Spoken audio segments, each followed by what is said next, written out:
Magandang hapon, Pilipinas. Live mula sa Pag-asa, DUST. Narito na po ang latest sa lagay ng panahon. Napanatili ng bagyong Lando ang kanyang lakas habang papalapit po yan dito sa may Apayao, Ilocos Norte at Abra area. Kanina nga po alauna ng hapon ay namataan po ito sa layong 15 kilometers northwest ng Vigan City. Taglay pa rin po nito ang lakas ng hanging papalo sa 120 kilometers per hour. Malapit po yan sa sentro at bugsong na abot naman sa 150 kilometers per hour. Sa ngayon, patuloy pa rin po ang kilos nito north-northeast sa bilis lamang na 5 kilometers per hour. Ayon sa Pag-asa, bukas, araw ng Martes, inaasahan po yung lalabas ng ating landmass ng Luzon at sa Sunday naman o sa araw ng Linggo, lalabas po yan mula sa ating Philippine Area of Responsibility. Ano nga ba ang dahilan? Bakit mabagal ang kilos nitong si Bagyong Lando? Ayon kay Pag-asa weather forecaster Chris Perez, merong mga high pressure area na weather system ang nakakaapekto po sa kilos nito. Ito ay nandito sa may Eastern Pacific at ganun din dito sa may bahagi na may West Philippine Sea. So kung mapapansin po natin, dalawang high pressure area ang umiipit dito kay Bagyong Lando, kaya naman halos hindi makakilos o stationary ang nagiging galaw nito si Bagyong Lando. Dito po yan sa kalupaan ng Northern Luzon. Ayon nga sa Pag-asa, ang estimated rainfall dahil po sa lawak ng kaulapan nito si Bagyong Lando na umaabot po sa 600 kilometer diameter, magdadala po ito ng heavy to intense rainfall, lalong-lalo na dito po yan sa may northern at ganun din sa may central Luzon.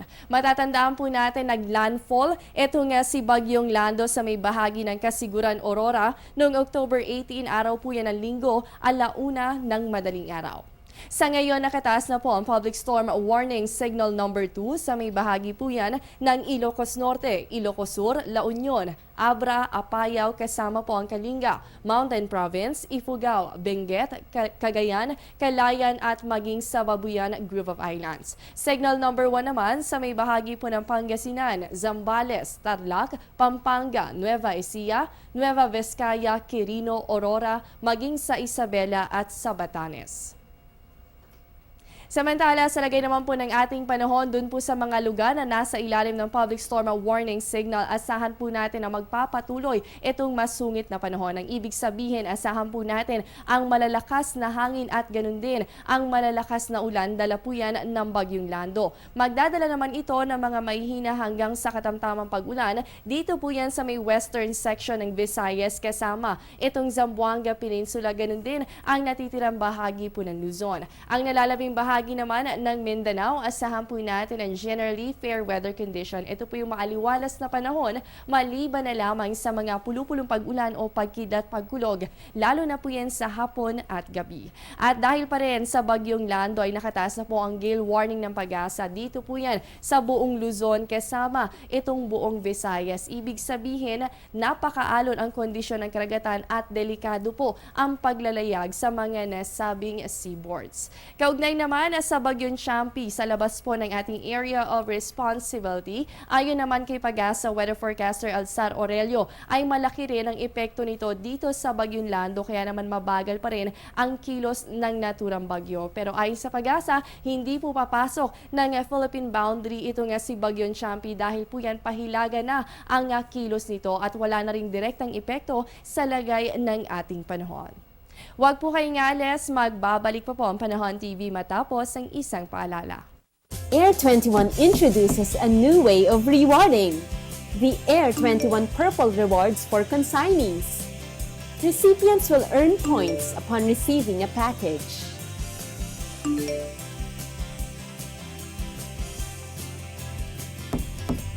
These points can be used to redeem exclusive Air 21 gift items such as eco-friendly bags, flashlights, tumblers, organizers, flash drives, and power banks.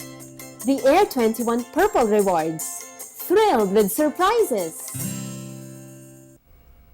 Samantala, bagamat malaki po ang perwisyong dinala nito nga si Bagyong Lando sa buong Luzon, no, partikular na sa may northern at central Luzon, malaki naman ang naging benepisyo nito lalo na sa mga imbakan ng tubig. Kasama po dito ito nga Angat Dam, Magat Dam, maging ang Pantabangan Dam. At base nga po sa pinakahuling datos ng Pag-asa ngayong araw, kanina lamang alas 10 ng umaga dito po sa Angat Dam ay umangat ang level ng tubig sa 7.21 meters. Napakalaki po nito kumpara nitong mga nakarang araw. Kaya naman naitala po dito ang 201.81 meters. So kung makikita po natin, hindi na siya nalalayo sa kanyang operational level na 210 meters. Sa Magat Dam naman, nagkaroon din po ng pagtaas sa level ng tubig sa 1.86 meters at ang current water level dito ay nasa 193.83 meters. At sa Pantabangan Dam, malaki rin po ang inangat ng level ng tubig. Yan po ay nasa 5.19 meters. Kaya naman naitala po dito ang 200.37 meters. At dahil naman sa mga pag-ulan na dala nito nga si Bagyong Lando, nagbukas naman ng ilang gate ang Ambuklaw, kasama rin po itong Binga at Magat Dam. So dito po sa Ambuklaw Dam ay dalawang gate na po ang binuksan at naitala po dito ang 751.35 meters. Ibig sabihin, dahil po sa lakas ng pag-ulan, umangat din ang level ng tubig dito, kaya kinakailangan ang pagbubukas ng dam para maiwasan ang pag-apaw ng Ambuklaw Dam. Dito naman sa Binga Dam, dalawang gates din po ang binuksan. Ang current water level ay nasa 572.65 meters. At sa Magat Dam naman, 7 gate ang binuksan dahil naitala na po dito ang lampas sa kanyang operational level. Ito po ay nasa 193.83 meters. Yung tubig naman po na nagmumula dito sa Ambuklaw at Binga Dam ay dediretso naman po yan sa San Roque Dam. Ayon sa Pag-asa Hydrology Division, itong San Roque Dam ay kinukulang pa rin naman ng tubig, kaya sasakto lamang ang tubig na magmumula po sa Ambuklaw at dito sa Binga Dam. Samantala, dahil nga po sa mga malalakas na pag-ulan, dala nito nga si Bagyong Lando, silipin po natin ang rainfall data mula sa Pag-asa. Pinakamataas ang naging pag-ulan dito po sa may Baguio City kung saan umabot yan sa 161.3 millimeters. Sinundan naman ng Iba, Zambales kung saan umabot po ang dami ng ulan sa 154.8 millimeters. Sa Calayan, naitala naman ang dami ng ulan sa 142 o 43.2 millimeters. At sa Dagupan City, yan po ay nasa 114.5 millimeters. Sa Clarkfield, Pampanga naman naitala po ang 103.4 millimeters. Ang data po natin from October 18, 8 a.m. hanggang October 19, kanina po yan, alas 8 ng umaga. Maging una sa balita, alamin ang lagay ng panahon straight from Pag-asa. Ipinakikilala po namin ang Panahon TV app. Isa itong mobile application kung saan pwede nyo nang makita real-time ang lagay ng panahon anytime, anywhere. Pwede nyo ring i-share ang current weather conditions sa inyong areas. Download for free, available now on Google Play Store and iOS App Store. Yan muna ang latest mula sa Pag-asa. DUST, manatiling nakatutok sa Panahon TV kung saan walang pinipiling panahon ang pagbibigay impormasyon. Ako po ang inyong nakasama, ang inyong weather body, Jessie Basco. Magandang hapon sa inyong lahat.